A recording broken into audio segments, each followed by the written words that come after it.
Hello friends, આપણી YouTube channel game changing સાયકોલોજીમાં આપ સૌનું હાર્દિક સ્વાગત છે.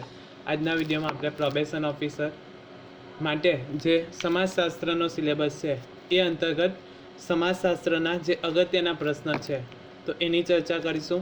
જે ઘણી બધી વખત પરીક્ષામાં જીસીઆરટી આધારિત જે પાઠ્યપુસ્તક આધારિત પ્રશ્ન પૂછાય છે એની ચર્ચા કરીશું. આ વિડીયો નંબર 3 છે, એટલે તમે અગાઉના વિડીયો ન જોયા હોય તો જોઈ લેવા વિનંતી. એ ઉપરાંત જે વિદ્યાર્થીઓનું સમાજશાસ્ત્ર છે એવા વિદ્યાર્થીઓ માટે જીસેટની પરીક્ષામાં પણ આ વિડીયો અગત્યના સાબિત થશે. તે ઉપરાંત પ્રોબેશન ઓફિસર માટે જે નવો હાલમાં જાહેર કરેલો સિલેબસ છે એ અંતર્ગત સમાજશાસ્ત્રના થિયરી બેઝ વિડીયો પણ આપણી ચેનલ પર ઉપલબ્ધ છે, એટલે તમે એ વિડીયો પણ ન જોયા હોય તો પ્લેલિસ્ટમાંથી તમે એ વિડીયો જોઈ શકો છો. તો સૌપ્રથમ પ્રશ્ન છે, માનવ સમાજ અને શરીર રચનાની તુલના કોણે કરી છે? તો અગત્યનો પ્રશ્ન છે. Option A Robert Merton, option B Auguste Comte, option C Karl Marx અને ઓપ્શન ડી હર્બર્ટ સ્પેન્સર. તો સાચો જવાબ આવે છે ઓપ્શન ડી હર્બર્ટ સ્પેન્સર દ્વારા માનવ સમાજ અને શરીર રચનાની તુલના કરવામાં આવી છે. તો આ યાદ રાખવાનું છે. માનવ સમાજ અને શરીર રચનાની તુલના કોણે કરી છે? તો હર્બર્ટ સ્પેન્સર દ્વારા કરવામાં આવી છે.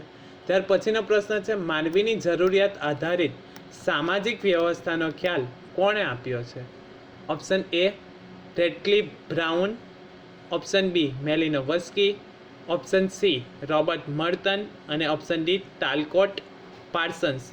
તો સાચો જવાબ આવે છે ઓપ્શન ડી ટાલકોટ પાર્સન્સ દ્વારા માનવીની જરૂરિયાત આધારિત સામાજિક વ્યવસ્થાનો ખ્યાલ આપવામાં આવ્યો છે. તો આ પણ અગત્યનો પ્રશ્ન છે, પરીક્ષામાં પૂછાઈ શકે. માનવીની જરૂરિયાત આધારિત સામાજિક વ્યવસ્થાનો ખ્યાલ કયા સમાજશાસ્ત્રી દ્વારા આપવામાં આવ્યો છે? તો સાચો જવાબ આવશે ટાલકોટ પાર્સન્સ દ્વારા માનવીની જરૂરિયાત આધારિત સામાજિક વ્યવસ્થાનો ખ્યાલ આપવામાં આવ્યો છે.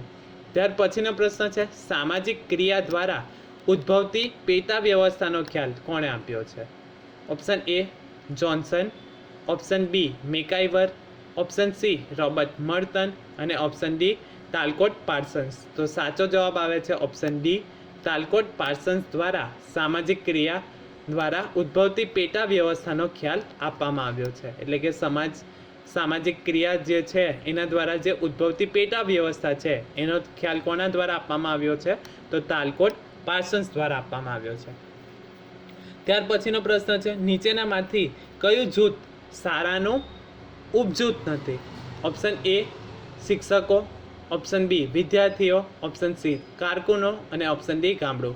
તો ઇઝી પ્રશ્ન છે, શાળાનું ઉપજૂથ નથી તો ગામડું આવશે કે ગામડું એ શાળાના ઉપજૂથમાં આવતું નથી, પરંતુ શાળા હશે તો ત્યાં શિક્ષકો જોવા મળશે, ત્યારબાદ શાળામાં વિદ્યાર્થીઓ પણ જોવા મળે છે અને કારકુનો પણ જોવા મળે છે. તો કયું જૂથ શાળાનું ઉપજૂથ નથી? તો ગામડું નથી.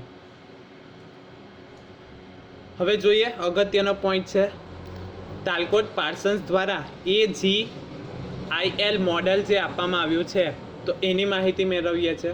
તો ટાલકોટ પાર્સન્સનું AGIL મોડેલ સમાજ વ્યવસ્થાની કાર્યાત્મક જરૂરિયાત તરીકે ઓળખાય છે. તો આ યાદ રાખવાનું છે, પરીક્ષામાં પૂછાઈ શકે. ટાલકોટ પાર્સન્સનું AGIL મોડેલ અન્ય કયા નામથી ઓળખાય છે? તો કાર્યાત્મક જરૂરિયાતના નામથી ઓળખાય છે.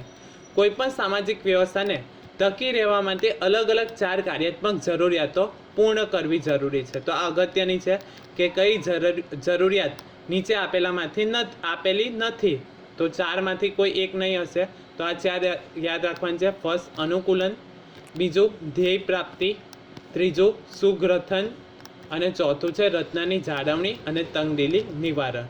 તો આ યાદ રાખવાનું છે. ટાલકોટ પાર્સન્સનું AGIL મોડેલમાં 4 વ્યવસ્થા આવે છે અથવા તો 4 જરૂરિયાતો પૂર્ણ કરવી જરૂરી છે.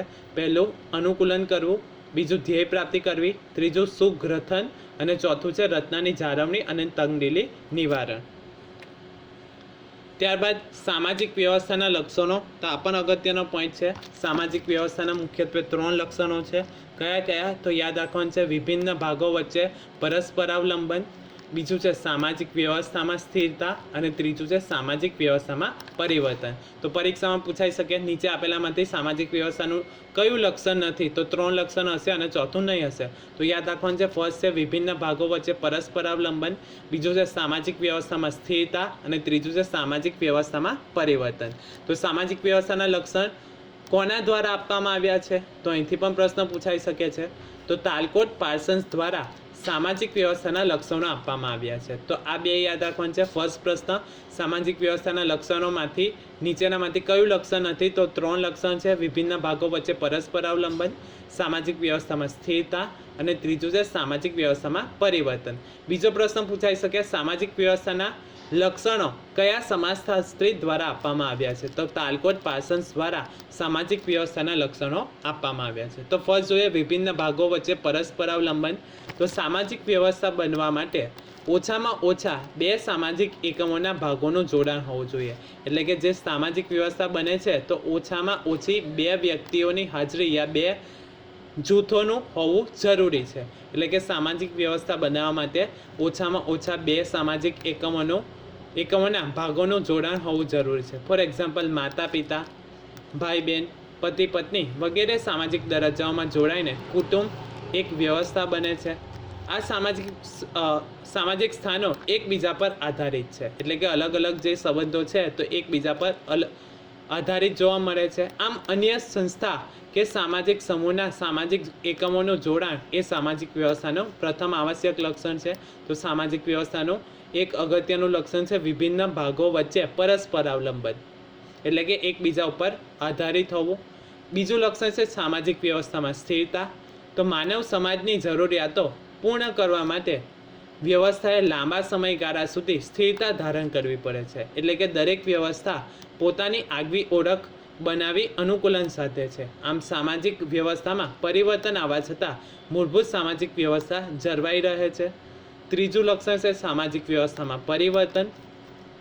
તો કોઈ પણ સામાજિક વ્યવસ્થા પરિવર્તનશીલ હોય છે. એટલે કે જે પણ કોઈ સામાજિક વ્યવસ્થા છે તો એ સમયની સાથે પરિવર્તન પામતી હોય છે. આ સામાજિક વ્યવસ્થા અમુક હદ સુધી સ્થિર રહી પરિવર્તન પામતી હોય છે. એટલે કે સંસારનો નિયમ છે કે સમયની સાથે પરિવર્તન કરવું જરૂરી છે. તો સામાજિક વ્યવસ્થામાં પણ અમુક હદ સુધી એ સ્થિર રહે છે અને પછી પરિવર્તન પામે છે. તંત્રને પોતાની વ્યવસ્થા ટકાવવા માટે પરિવર્તન સાથે અનુકૂલન સાધવું પણ જરૂરી છે. એટલે કે જે પરિસ્થિતિમાં પરિવર્તન આવે છે તો એની સાથે અનુકૂલન સાધવું પણ જરૂરી છે અને તેમાંથી અપરિવર્તન ઉદ્ભવે છે. તો સામાજિક વ્યવસ્થાના 3 લક્ષણ યાદ રાખવાના છે, વિભિન્ન ભાગો વચ્ચે પરસ્પર અવલંબન, સામાજિક વ્યવસ્થામાં સ્થિરતા અને સામાજિક વ્યવસ્થામાં પરિવર્તન. અને બીજો પ્રશ્ન છે સામાજિક વ્યવસ્થાના લક્ષણ કયા સમાજશાસ્ત્રી દ્વારા આપવામાં આવ્યા છે? તો તાલકોટ પાર્સન્સ દ્વારા આપવામાં આવ્યા છે. ત્યારબાદ જોઈએ સામાજિક વ્યવસ્થાના પાસાઓ. તો સામાજિક વ્યવસ્થાના 4 પાસા છે, પરીક્ષામાં પૂછાઈ શકે. નીચે આપેલા ઓપ્શનમાંથી કયું સામાજિક વ્યવસ્થાનો પાસાનો ભાગ નથી? તો 4 પાસાઓ છે, ઉપજૂથો, બીજું છે ભૂમિકા, ત્રીજું સામાજિક ધોરણો અને ચોથું છે સાંસ્કૃતિક મૂલ્ય. તો આ 4 પાસા યાદ રાખવાના છે સામાજિક વ્યવસ્થાના: ઉપજૂથો, ભૂમિકાઓ, સામાજિક ધોરણો અને સામાજિક મૂલ્યો. આશા રાખું છું કે તમને આ વિડીયોમાં સમજ પડી ગયા છે અને જો તમને આ વિડીયો પસંદ પડ્યો હોય તો વધુમાં વધુ લાઇક કરો, શેર કરો અને અમારી ચેનલને સબસ્ક્રાઈબ કરો. Thank you.